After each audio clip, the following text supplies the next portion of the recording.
सभी को एकादशी की ढेर सारी शुभकामनाएं। इस एकादशी को निर्जला एकादशी और भीमसेनी एकादशी क्यों कहते हैं, आइए वो जानते हैं।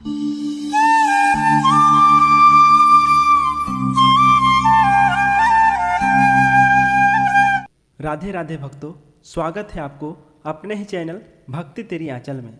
हिंदू धर्म में निर्जला एकादशी को साल भर की सभी 24 एकादशियों में सबसे महत्वपूर्ण और सबसे अधिक पुण्यदायिनी माना जाता है। बिना पानी पिए व्रत रखने के कारण इस एकादशी को निर्जला एकादशी कहा जाता है। निर्जला एकादशी का उपवास किसी भी प्रकार के अन्न और जल के बिना रखा जाता है। शास्त्र अनुसार जो भी मनुष्य पूरे साल भर कोई भी एकादशी का व्रत नहीं रख पाता है, उसे केवल निर्जला एकादशी का व्रत अवश्य रखना चाहिए। पूरे साल भर पड़ने वाली एकादशियों में हमें जो अन्न खाने से दोष लगता है, उस दोष को निवारण केवल निर्जला एकादशी का व्रत रखने से हो जाता है। इस एकादशी को भीमसेनी और पांडव एकादशी के नाम से भी जाना जाता है। महाभारत काल की पौराणिक कथा के अनुसार महाबली भीम कभी भूखे नहीं रह पाते थे। उनके सभी भाई और द्रौपदी प्रत्येक एकादशी का व्रत करते थे। यह देखकर भीम को अंदर ही अंदर बड़ी शर्म आती थी कि वह कोई भी एकादशी का व्रत नहीं रख पाते हैं, और उन्हें लगता था कि वह एकादशी का व्रत ना रखकर हरि विष्णु का अपमान कर रहे हैं। अपनी इस दुविधा से परेशान होकर एक बार उन्होंने महर्षि व्यास जी से पूछा, क्या ऋषिभर कोई ऐसा व्रत है जिसे करने से मुझे साल भर की सभी एकादशियों का व्रत का फल मिल जाए। तब व्यास जी कहते हैं कि महाबली भीम, तुम केवल निर्जला एकादशी का व्रत अगर कर लो तो तुम्हें सभी एकादशियों का फल मिल जाएगा। महर्षि के कहे अनुसार महाबली भीम ने निर्जला एकादशी का व्रत रखा और उन्हें अनंत फल की प्राप्ति हुई। निर्जला एकादशी का व्रत ज्येष्ठ मास की शुक्ल पक्ष की एकादशी को रखा जाता है। वर्ष 2023 में निर्जला एकादशी का व्रत 31 मई दिन बुधवार को रखा जाएगा। एकादशी का व्रत इसलिए सबसे कठिन माना जाता है क्योंकि एकादशी का व्रत करने वाले को दशमी तिथि के सूर्यास्त को लेकर एकादशी के अगले दिन सूर्य उदय के समय व्रत के पारण तक एकादशियों के सभी नियमों का पालन करना पड़ता है।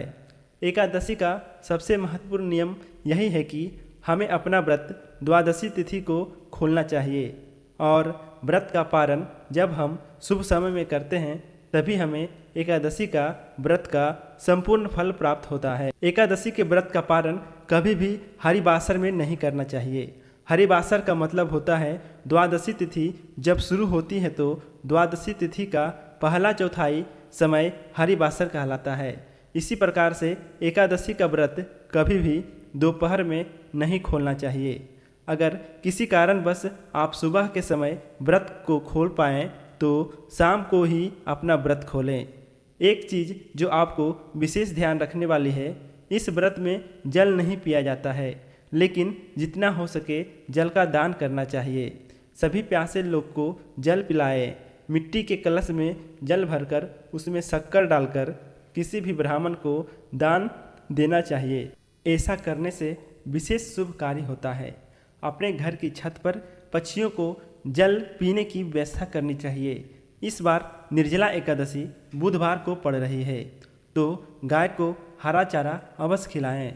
ज़रूरतमंद लोगों को छाते, जूते और चप्पलों का दान करें। ऐसा करना बहुत शुभ फलदायी होता है और हमारे जीवन में आने वाले संकट टल जाते हैं, और ऐसा करने से आपको अपने व्यापार और नौकरी में उन्नति को प्राप्ति होती है। आइए अब जान लेते हैं कि काशी के पंचांग के अनुसार निर्जला एकादशी की तिथि और मुहूर्त कब है।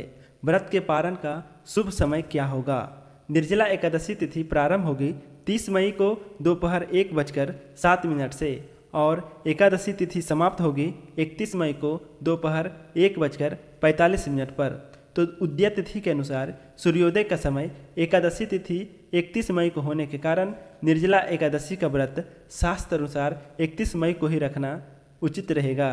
द्वादशी तिथि प्रारंभ होगी 31 मई को दोपहर 1:46 से और द्वादशी तिथि समाप्त होगी 1 जून को दोपहर 1:39 पर। निर्जला एकादशी व्रत का पारण 1 जून को किया जाएगा और व्रत को खोलने का शुभ समय होगा सुबह 5:08 से लेकर सुबह 7:51 के मध्य में। तो हम ऐसी मंगल कामना करते हैं कि भगवान श्री लक्ष्मी नारायण जी हम सभी को मनोकामना को पूर्ण करें। अगर वीडियो आपको पसंद आए तो चैनल को सब्सक्राइब करें और वीडियो को लाइक अवश्य करें और कमेंट में जय श्री राधे कृष्णा जरूर लिखें।